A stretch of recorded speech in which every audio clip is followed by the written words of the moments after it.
want to say a few words about it? No, I guess as you see, we really, the program is getting more and more recognition.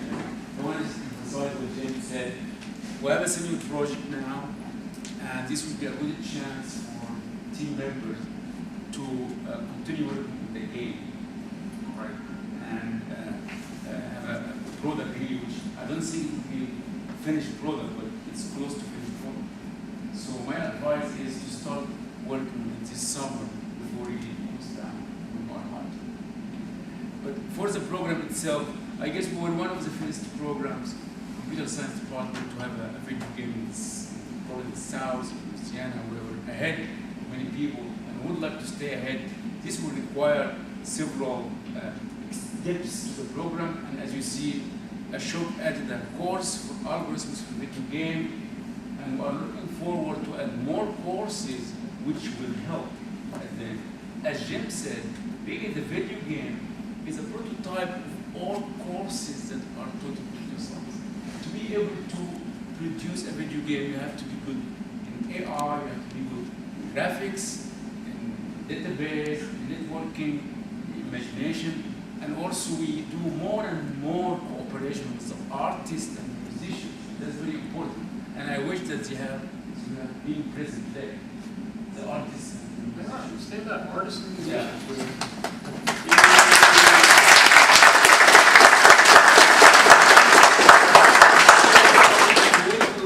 Like to hear you guys. What's your impression? What did you do? Can somebody? I'll take over here. I'll speak to the artists here. This was a great experience. It was really fun messing with motion capture in particular. It was really interesting because you have to sit there and animate everything in our department, frame by frame. It's a lot more fun to actually have this fluid movement that you can call in at any time. Really what we did is, between the three of us, we broke down what we were good at and kind of made an assembly line of modeling, character rigging, and then texturing and finishing up all the characters. We had a lot of fun. It was really an interesting experience having a big group and interacting with two big teams of programmers, and just experiencing like their code and having to work with them. I spent a lot of time with Brandon figuring out motion capture, getting that to export correctly in the Ogre was a pain in the ass. Like we spent like hours up like 5 in the morning figuring this stuff out at times. I'm looking forward to doing it again because I can actually take it again next spring. So I'm really. You are welcome also to do a senior project in our department if you want to. So how is working with the nerds? How is working with computer scientists? Well, we consider ourselves pretty nerdy as well. Nerds here. Different flavors and all that. Yeah, it was.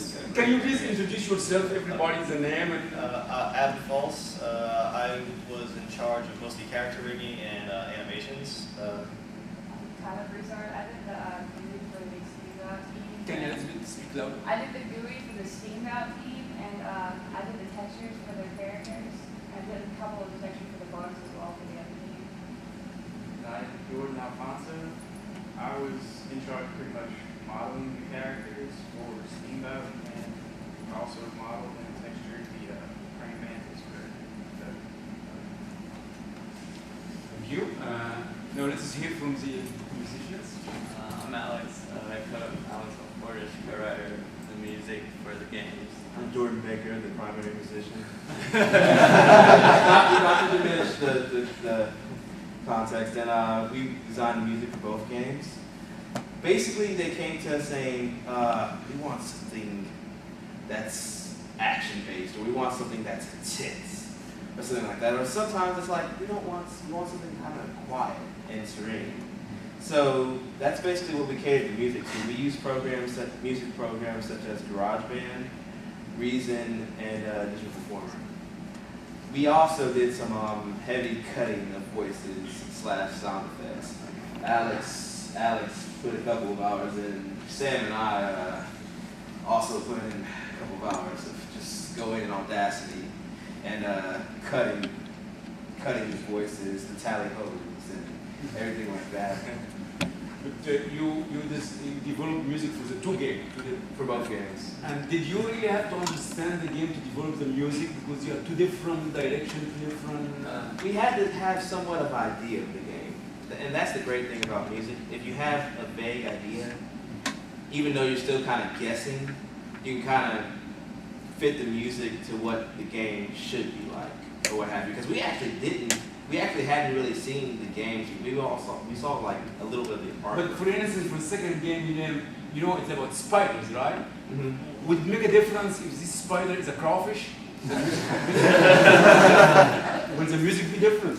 Oh, of course. I mean, we cater the music to whatever different types of spider, you know, the spider music. If we had a praying mantis, then we'd have something kind of like, you know, like hard and something menacing or something kind of smooth, you know? You just kind of cater the music to the characters. Different characters have different themes, different types of music. And no, would it like if it is a crawfish? Can you say the music can be Zydeco, for instance, in the game? yes, Zydeco music would work well. This is a good idea. Why you guys don't replace the big spider with a crawfish? This would be a very specific game for Louisiana. I mean, from South Louisiana, right? You think a new model? You have to walk backwards. You have to have a human there to eat the crawfish at the end. You know? Let me add one thing, is that we're kind of learning from experience. Last year was the first year that we made this interdisciplinary to any serious extent, and it took us a while to learn to interact with the artists and the artists to interact with us. This year is the first time we've had musicians on board, so it's yet another learning experience. When we first started out, the musicians said, we're ready to go, and everybody said, okay, well, we'll get back to you. And and you learn later on, hey, the music is important, and we've got to get this going. This year, the visual artists worked themselves to death, and that went much smoother. And this year is, next time we do this, we'll integrate the musicians quicker, and hopefully we'll get some people from the English department to do some of the writing. And we just keep adding component after component. The only thing I don't envision us adding is the business end of it because we can't sell it. But really, just what makes this thing doable is adding all these components in and making them work and organizing them. And I think that's one of the biggest learning experiences for everybody. Well, thank you very much.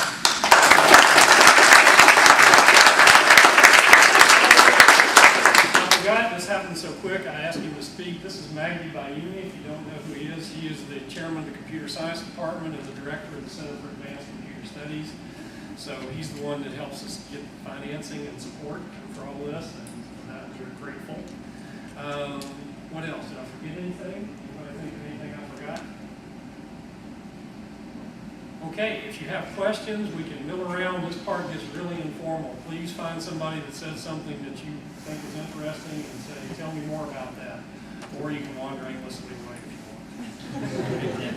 Okay, thank you all for coming, and we look forward to seeing you again next year for even different games, bigger games. Yeah. Derivative of